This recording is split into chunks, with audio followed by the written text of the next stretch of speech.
I'm Congressman Jeff Fortenberry. I'm sitting with Don Doncheski from Tekamah, Nebraska, who was a World War II veteran, fought in the Army during that period of time. And we are participating in the Veterans History Project, recording stories of our Nebraska veterans. And it's real nice of you, Mr. Doncheski, to come out, share a little bit with us. Why don't you tell me where you were born, where you grew up briefly, and then we'll move into your service. I was born in Stanton, Nebraska, 1920. From there I moved to Albion, Nebraska. And how did you end up in Tekamah? After the war. After the war? Yeah. I met my wife before I went to the service. Which year did you enter in the service? 1941. And were you married when you went in? No, sir. Did you get married while you were in? Yes, sir. In the military? Yes, sir. In Victoria, Texas, 1942. Was that when you were in basic training? Or? Yes. Okay. No, I was in basic training in Cheyenne, Wyoming, heavy artillery. After I got done there, I went to the hospital. In the meantime, war broke out. Yeah. In December. So you joined the Army prior to World War II? Yes. I see. Did you intend to make it a career path, or? No. Then I left Cheyenne and took a test, and they sent me to Air Force, Army Air Force. From there, and this was 1942?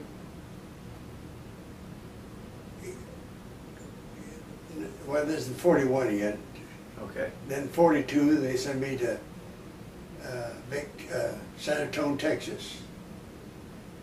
I was there for 2 weeks. Then from there I went to Victoria, Texas to open the air base, new air base down there. And I stayed there till I stayed there for maybe a year. And then where were you sent? Then I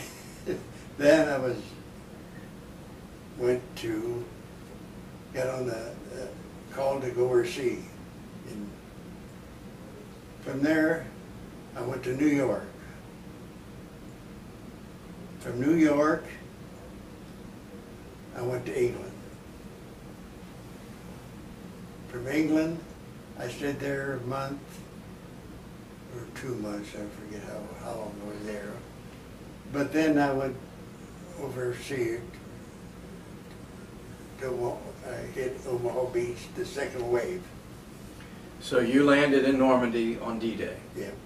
What time in the morning did you land on Omaha Beach? Oh, or was it in I'd the say afternoon? it was, maybe 6:30, 7 o'clock. It was daylight. And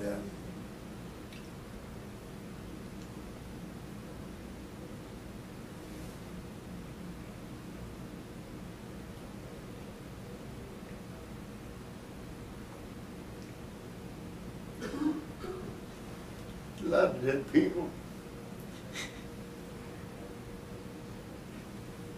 Have you been able to go back there since? Yes. When did you visit? I went, well, I didn't go back to Omaha Beach. I went back to, I think,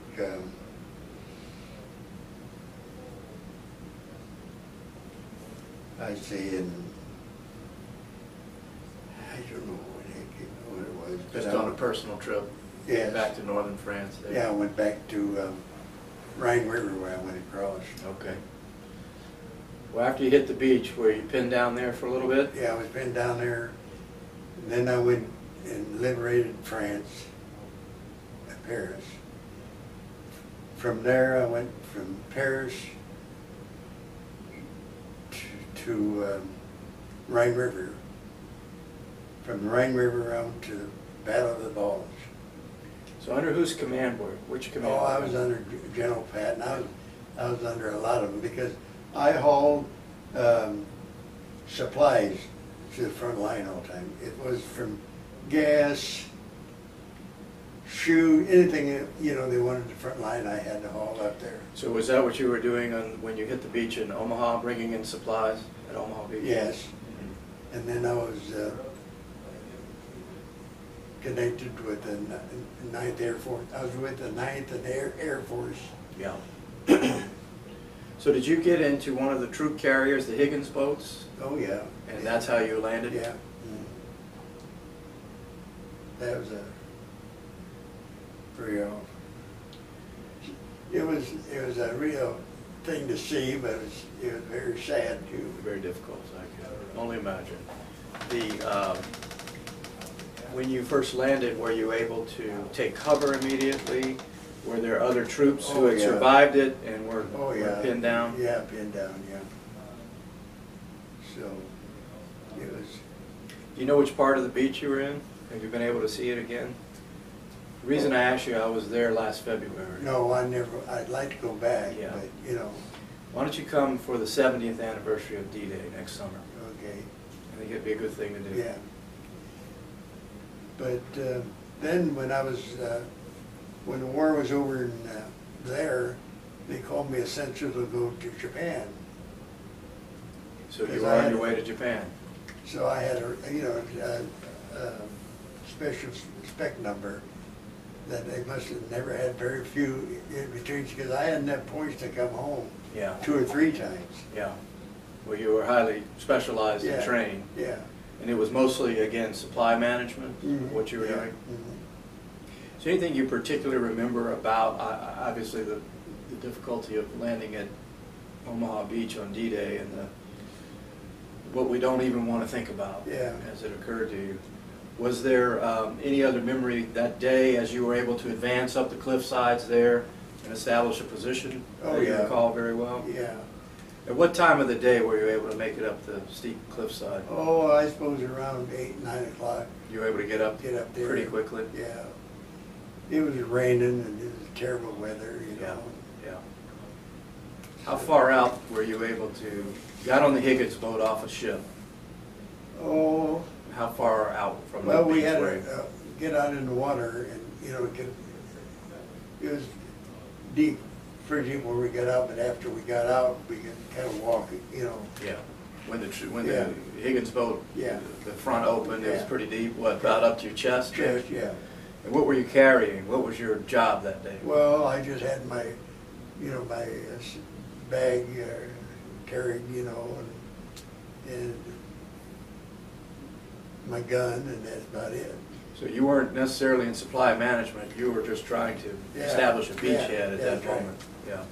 So was there a lot of confusion? Were you able to gather with your company and carry out your assignment, or was it just so much confusion? No, it pretty well carried out pretty good. Yeah. So. What were you able to get behind when you got to the beach for cover? Or were you able to get across the beach quickly? Oh, we got across pretty fast. Okay, so the first wave had some of the soldiers had made it. Oh yeah, his bodies and everything laying around yet, you know. So. But that's pretty early on in D-Day because the casualty rate was so very high in the first wave. Oh yeah. But then after you, what was it like to liberate Paris? Would you participate in the celebration? Oh yeah, oh yeah. What was that like? Oh, it was all right. It was, you know, a lot of joy and everything like that. Yeah. Do you speak French? No. I could go through it maybe now, but. Yeah. Well, were you married by this point? No. Yes, I was married then. Okay, so in 1944, when did you get married? 43 or 44? 40, last of 42. 42, okay. So did you write home a lot to your wife? Oh yeah. Now you told me that there's a picture of your, is it Cheryl, your daughter? Cheryl, yeah. In this book here, written about World War II veterans. That's Cheryl. Yeah. Your wife's Dorothy. Yeah. And you didn't see her for 2.5 years. Yeah. Huh? Yeah. She was very well grown up till I got home. That must have tugged at your heart. Yeah. So Cheryl was born which year? Which year was she born? In 45? No, it was in 43. Oh, in 43. You've been gone that long from your wife. Okay. Well, I was overseas for 2.5 years. 2.5 years. You never got to come back. No. Yeah. Another thing, you know, nowadays my granddaughter, she don't believe me, but, you know, they say that, you know, kids now, they come home, they call, you know, get the call home. Why did you call home? Well, there was no telephone. You know, it's a different world. Did you write a lot? Oh, yeah. Yeah. What was it like to receive a letter from Dorothy? Oh, well. Give you some hope? Yes, it did. But I mean, sometime it was maybe 2 or 3 weeks before I'd get a letter because I was on the road all the time. Yeah. I never stayed very long in one place. I was down back to Paris, like, to get my supplies on trucks and take off again. So, so you fought at Normandy on D-Day. The next major battle you engaged in was the liberation of Paris. Yes. And then after that you headed to Germany underneath Patton. Mm-hmm. But then you diverted back to participate in the Battle of the Bulge? Yeah. So you were in Belgium? Yep. Okay. What was the Bulge like? Again, we thought we had the momentum, and then the Germans were getting ready to maybe change the war again. Yeah, that's right.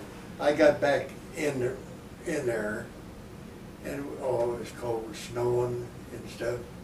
And I got back in there, and I just got out of there before, you know, before it really took off, you know. But otherwise.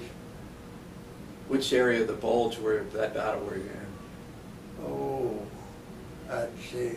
Were you just part of the wave that was pushing the Germans? Yeah. So you weren't at Bastogne or any one of those places that was surrounded by the Germans? Yeah. So you were part of the wave that was. I remember when the order was given, simply just push them out. Yeah. I've read about that rather. Yeah. But I mean, really, I never. Well, I shot a few Germans. You know what I mean. Just to protect myself, you know, but, you know, them SS troopers, they were terrible. Did you engage them directly? Yes. Where was that, in the Bulge or in France? In France. But them boys was, gee, they was 6'6", you know. They was big men. Tough. Tough, you bet you. When you shot them, they just kept it coming for you, you know. You were in close enough proximity to see people you were firing at? Oh yeah, oh yeah. Mostly in France, or? Yeah, France, yeah. Was that D-Day battle primarily during the D-Day battle or France, or just as you worked your way across? Just worked myself through, yeah. No, I had... now what was that like? Would a patrol encounter German resistance and then you would move forward, or were you part of patrols? Patrol, but I mean nobody, I had orders on me that nobody could stop me. I mean, you know, I could go through the front line or anything to get supplies, you know. But what kind of vehicle did you use? Oh, I drove a Jeep, and I had 3 semis, or not semis, 6x6s behind me to haul my supplies. And so you were a big target, I imagine. Oh yeah, yeah. Yeah, one night, I shouldn't tell you this, but... Go ahead, it's okay. That's why we do these things. We come back from Paris and going to Rhine River, and it was cold, snowing. You know, they never had no heaters in them trucks or anything. And we come on this little town. I can't tell you. I forget the name of the town. We stopped there to get warm.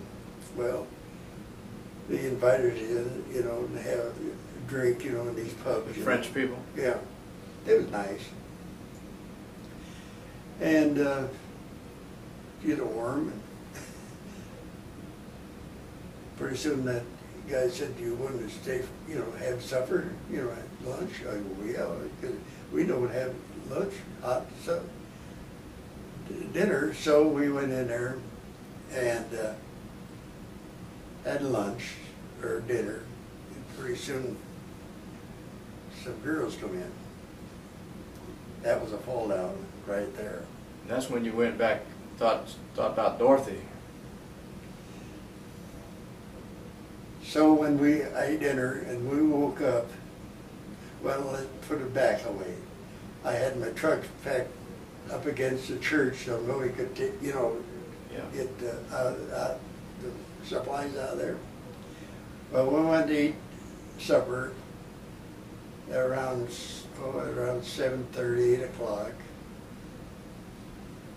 and they give us the Mickey or knocked us out or something. They wanted to steal your stuff? When I come out the next morning, all my supplies were gone. Everything. And these were French people? Yes. Them French, they can steal you blind.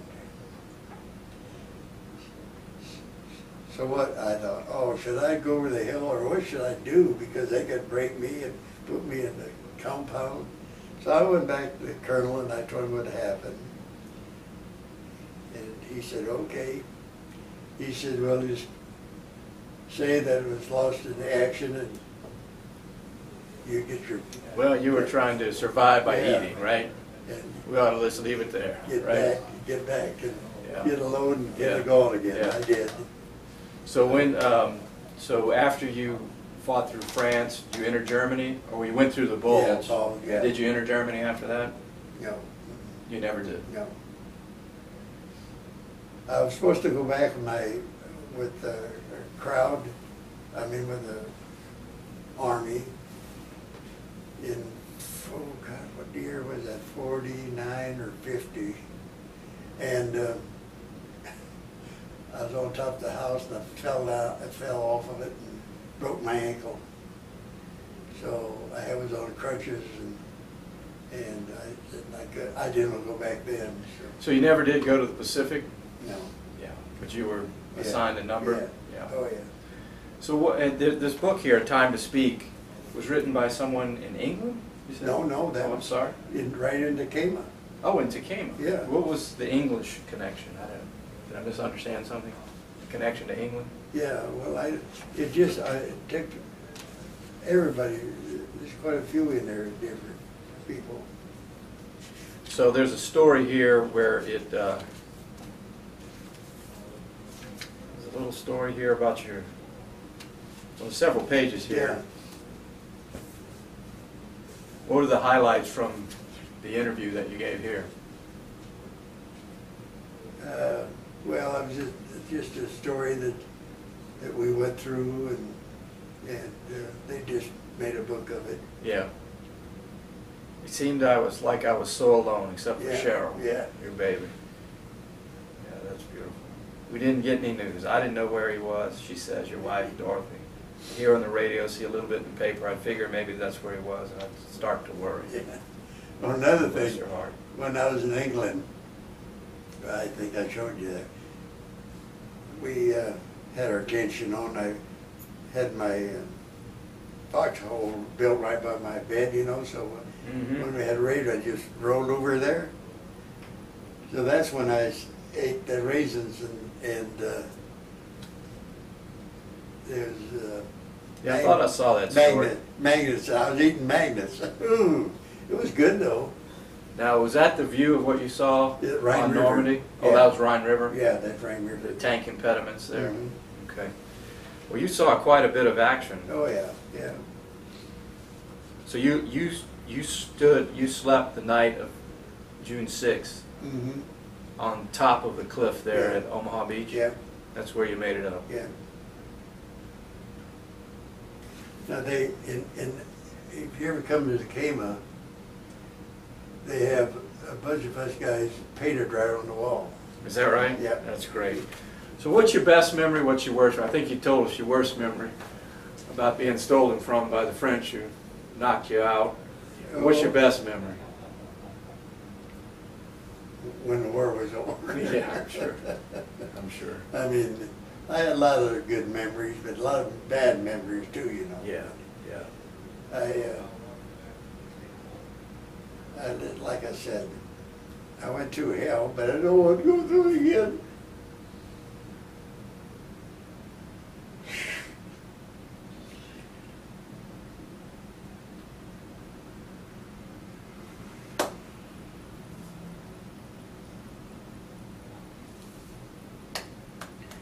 Well, you made it. You served your country with great distinction and valiancy, Yeah. valor. And you deserve our highest commendation. Thank you.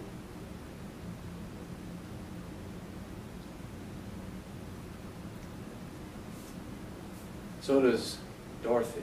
Yeah, well, she Cheryl. passed away Is Dorothy gone now? 3 years. How many children do you have? I have 2 girls and 1 boy. My oldest, Cheryl, passed away too. Cheryl's gone now? My boy lives in Lincoln here. Is that right? Yeah. Yeah. Now, what did you do when you got back to Tekamah?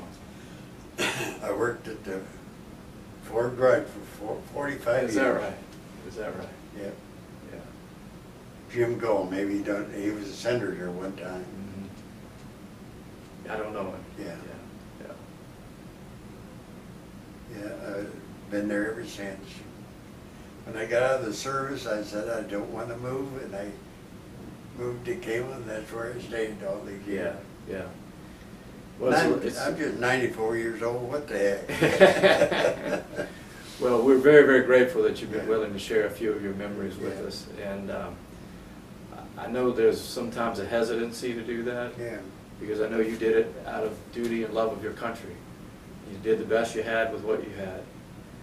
And you had an incredible journey all across Europe Oh, yeah. at the key Oh, points, the decisive battles which could have turned against us. Well, I've seen a lot of people, mostly kids, walking the streets, hunger and miles and miles of kids, they're trying to get away from the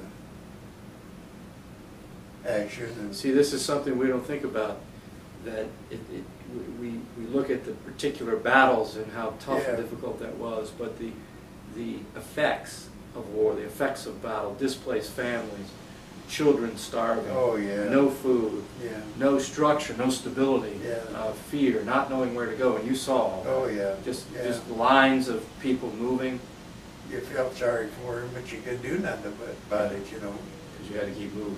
Yeah. People want rides, you couldn't give them a ride. Yeah. Well, then there's this problem of not knowing who to trust either. Yeah, that's right.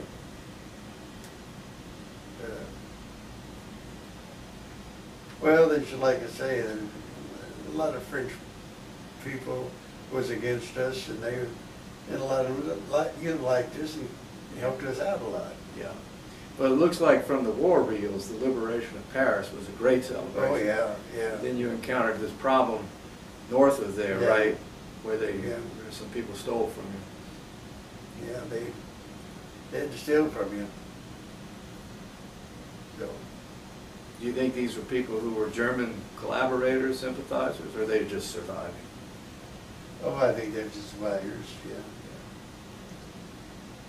But I talked to a lot of German gentlemen that, was captured, Yeah. and I try to give them hell, They said, well, we had to join the service just like you guys and fight for our country. If we didn't, we'd get shot, Yeah. And some of them people that I contact with, they was over here even going to college and they getting a degree over here, before the war was over. Is that right? Yeah. Yeah. Interesting. Were you able to capture any prisoners? Oh yeah. Oh yeah. Did you find Germans readily speaking English? Oh yeah. Yeah. I met this one lady that I met. She was liberated from a concentration camp where the SS troopers would go. And so I asked her about it, And I said, what'd you do there? Well, she said, we was there, so when the SS troopers would come back to, have a furlough or something like that, they was in that concentration camp, and they took care of the soldiers. You know what I mean? Okay. They try to raise the kids, and Yeah, yeah. Were you able to, did you go through any concentration camp? No, not really. Yeah. No, And you never went into Germany, as you said. no, Yeah. yeah. So your last, the Bulge was Yeah. really the last Yeah, big that- battle for you? Yeah. Then I had, I had more serving, you know, from Germany, soldiers and stuff like that. And I had to give them all away because I had to go to Japan, you know. And I just gave everything away. You know, Yeah. I got a Luger Pistol? pistol, Where'd you get that? and You still France. have it? In France? I've always got it. You picked it up? Yeah. And I had a You lot. found it on the battlefield or something? Yeah. Yeah. And I got a lot of ornaments, you know, from Right. Germany that I took off of German soldiers. Yeah. During that, When was what was the most, in terms of your actual engagement with German soldiers, how far away were they, where was that, or was it just constant? it's just constant. Constant, always running into Yeah. Germans? Oh, yeah. Yeah. Yeah, that's right. Yeah. So we're pretty fortunate to have you here with us. Yeah, you know what? Sounds like you had a tough assignment. Well, when I went overseas, or going across over the water, the chaplain, we had to go and see the chaplain. So the chaplain, you know, he had prayed and stuff like that, and I kneeling down there, and the chaplain said, "Do you think the Lord heard you?" You know, smart ass me, I said, "Hell, I don't know." But he said, "Just stay here till you know that he heard you." So I stayed there praying. He said, "Now do you think he heard?" Yeah, I did. So Chaplain wanted to get you right Yeah. before you went out there, huh? Then when the war was over, the colonel called me in, he said, "You know," he said, "the good old Lord must have been with you." Because he said, "You went through hell and stuff like that." And, yeah. And you made it. Well, again, we're very, very grateful for what you did for our Yeah. country. And obviously you served with great distinction, Yeah. and you lost a lot of good friends along the Yeah, way, I right. can tell. And I know you missed them. Yeah. It's important for us to be able to hear your story, though, Yeah. because I've experienced this myself, that many veterans, it might be too difficult to look Oh, at, yeah. or just, we did our duty, we don't Yeah. need to talk about it, but it's important for us to know what you Yeah. did. So I'm really grateful that you're willing to spend a little time today I appreciate it and very much. unpack this for us. We thank you for your You bet. service. Beautifully done. You bet. Thank you. Thank you Mr. very much. Doncheski. I We appreciate appreciate it. it. Yeah, nice You to bet. be with you. All right, very good. Thank you.